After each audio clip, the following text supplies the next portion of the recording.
E aí falando, já entrando no nosso tema aqui, que é como estruturar, né? Então, Rodrigo, toda a sua experiência, nas suas mentorias, você acompanhando aí tantas clínicas, tantos dentistas, né? Como é que você vê que seria o primeiro passo para um dentista que hoje, às vezes, está ali naquele cenário que você estava, né? Sem conseguir sair da operação, mas que precisa vender mais, que precisa começar a crescer o negócio dele. O que seria aquele primeiro passo para ele começar a olhar hoje e começar a desenvolver esse setor na clínica dele que muitas vezes nem existe ainda? Então, Luiz, o que eu falo é o seguinte, não adianta você vender se você não conhecer o preço, né? Às vezes você pode estar tendo um prejuízo sem saber, né? E se você vender mais com prejuízo, é mais prejuízo, né? Seu prejuízo é ainda maior. Então, quando normalmente eu entro para um negócio, para uma clínica, para um consultório, a primeira coisa, a gente vai arrumar a casa no sentido de ter os indicadores, ter os números, né? Então, é um levantamento diagnóstico daqueles números do negócio. E não é de se espantar que muitas vezes o dentista, ele normalmente, às vezes, ele nem sabe o que ele recebe, o que ele ganha. O dentista, qual é o seu faturamento médio? Ele não sabe, né? Qual que é a sua média de gasto fixo? Não sabe, né? Então a gente vai primeiramente montar um plano de contas, né? Isso é importante. A gente faz um levantamento diagnóstico, monta um plano de contas, onde ele vai, na verdade, estruturar o que é um custo fixo, o que é um custo variável, né? O que ele consegue entender a capacitação dele em termos de produtiva, né? O dentista, ele é um só, o dia tem só 24 horas, então ele tem que entender a capacidade produtiva dele, né?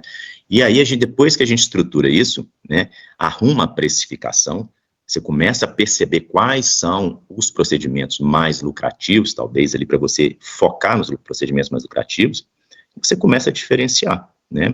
Aí sim que você vai partir para a estruturação de um setor, né? Então, eu costumo colocar em pauta esse setor comercial, em dividir esse setor comercial em dois setores, né, dois subsetores.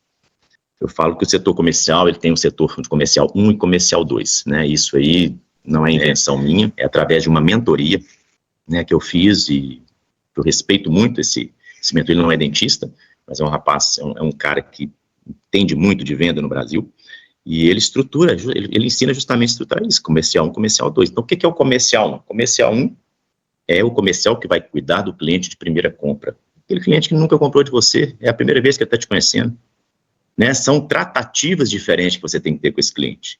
E o comercial 2, que é o cliente recorrente, né? Para poder, o cliente recorrente, você vai depender de quê? Relacionamento com ele, né?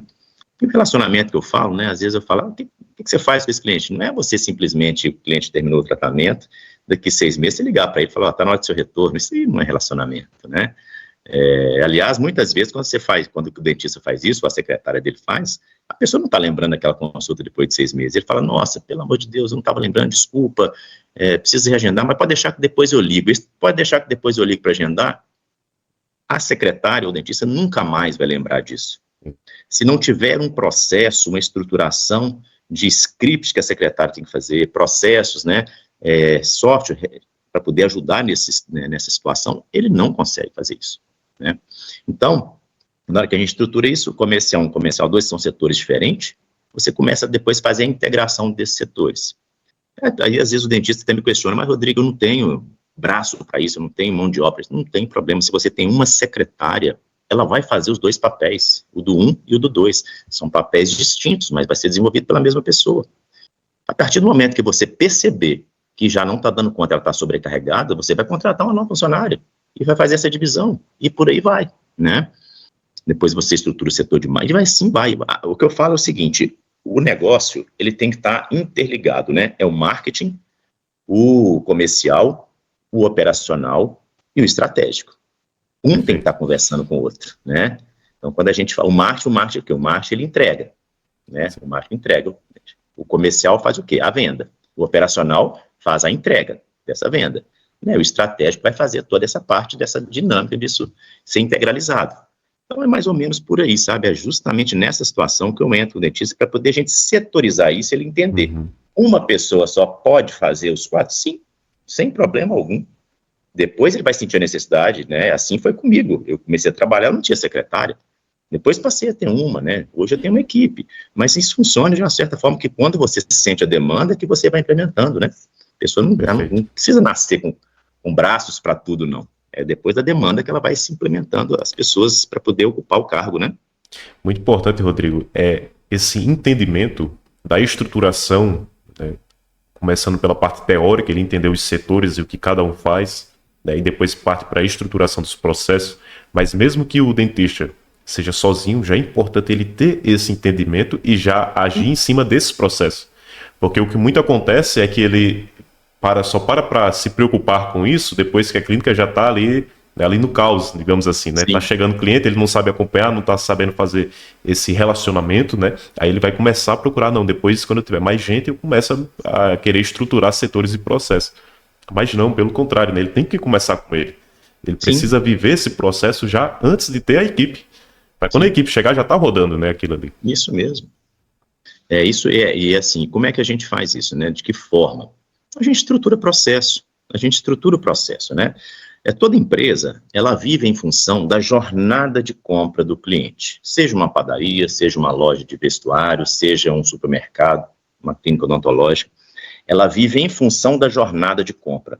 Então, se a gente traça a jornada, Luiz, por exemplo, desde a entrada, né, essa tentativa de agendamento do cliente, seja ela passiva ou ativa, até o tratamento e a finalização para retornar, é toda uma jornada. E em cada lacuna, eu chamo, né, cada gap desse aí, é que a gente estrutura os processos, né? O que você tem que fazer, por exemplo, depois que essa pessoa agenda, entre o agendamento e o comparecimento?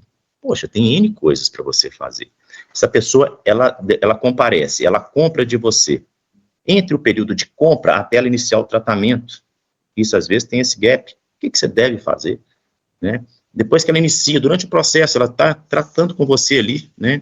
Como é que você lida com essa pessoa ali dentro do seu negócio? Você tem que ter um relacionamento com ela, né? Saber índice de satisfação, N coisas você tem que saber. Ela finaliza, ela vai ficar solta no mercado durante esses 6 meses. O cliente é volúvel, ele pode se apaixonar na outra esquina. Você tem que estar relacionando com ele, Sim. né? Então, você tem os processos definidos, onde a sua funcionária do comercial, ela sabe o que ela vai fazer no primeiro mês, no segundo, no terceiro, no quarto, no quinto, no sexto, até o retorno dele. E não é invenção da cabeça do funcionário. Processos descritos.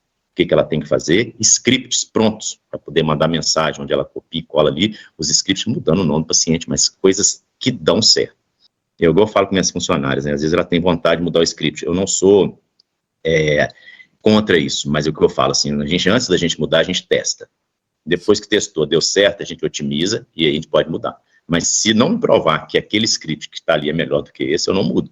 A gente faz o teste. Se melhorou, descarta aquilo ali e a gente começa. Mas tem os scripts prontos, são os scripts que dão certo. Eu falo que, às vezes, a pessoa fala, mas isso não fica muito engessado? Eu falo que não, Luiz. Eu falo que isso fica libertador. Porque quando a empresa ela começa a ter os processos, você fica com liberdade de tempo, porque as pessoas sabem o que ela tem que executar, né?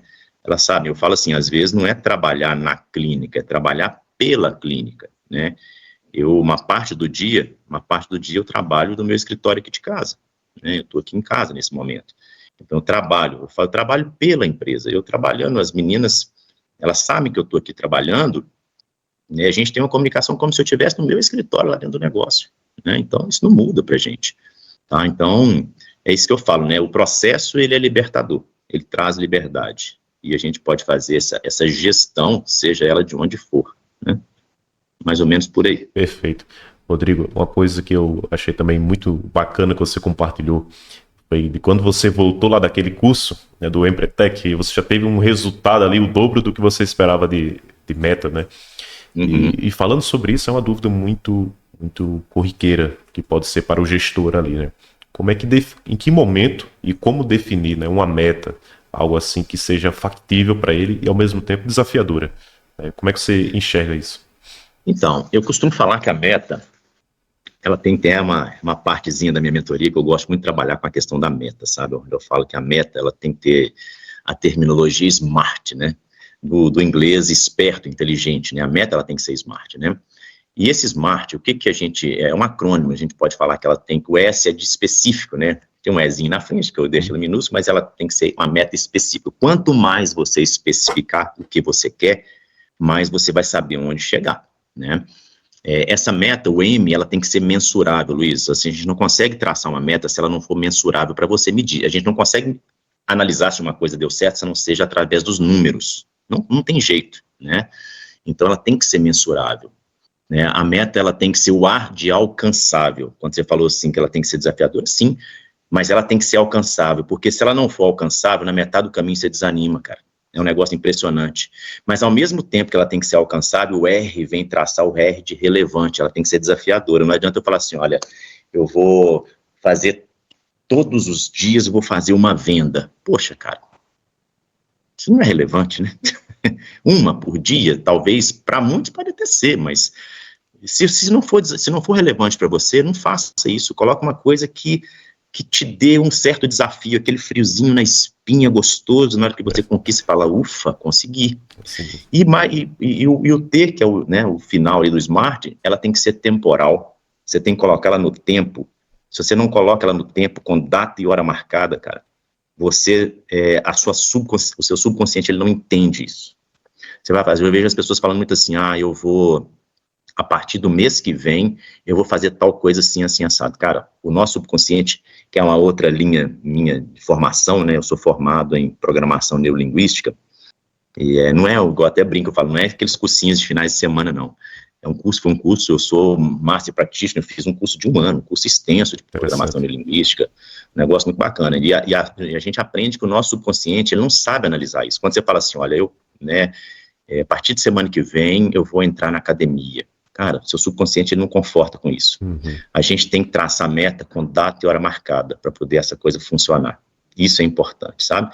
Então, respondendo a sua pergunta, a meta, ela tem que ter significado SMART. Ela tem que ser específica, ela tem que ser mensurável, ela tem que ser alcançável, relevante e temporal, tá? Perfeito.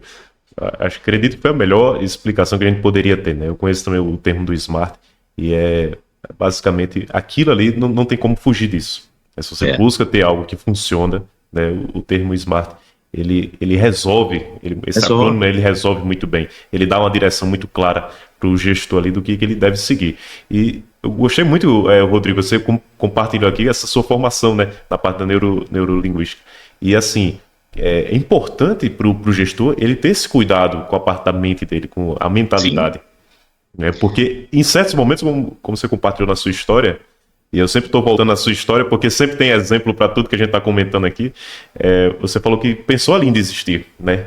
E precisa ter uma mente forte, precisa ter uma mente ali focada no objetivo, para conseguir levar, né? Para conseguir organizar, para conseguir ter esse resultado.